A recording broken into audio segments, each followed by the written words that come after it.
Так, тут сзади я включаю аккумулятор. Вот. Видите, он двигается вправо и влево, как и должен. Да. Так, вот первая скорость. Затем, давайте посмотрим вторую скорость. Чуть быстрее. Третья.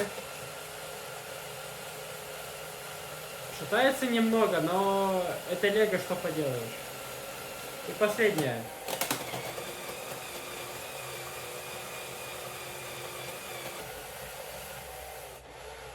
Так, давайте остановим это жужжание. Посмотрим, как сделан у нас пропеллер. Да, каждый лепестков сделан из картона, который обрисованы прозрачной лентой. Таким образом, получается довольно твердые лепестки, но довольно легкие. Так, теперь посмотрим, что у нас внутри. Для этого надо открыть одну крышечку. Так. И что у нас тут есть? Тут справа вот эта часть. Тут изменяется передача. С другой части у нас большой мотор. Потому что маленькие моторы работают, но им не хватает как будто мощности этот воздух весь толкать. Поэтому я решил взять большой мотор, купленный на Алиэкспрессе, он пока что работает.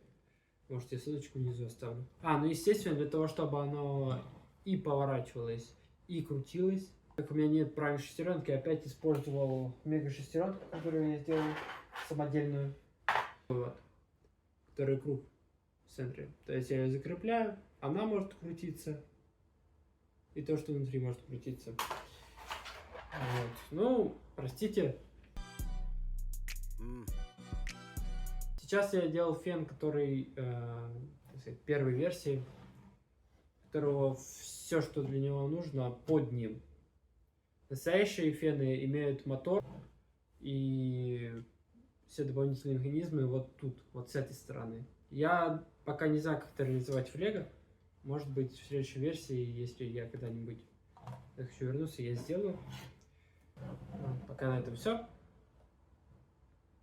Пойду думать, что еще построить.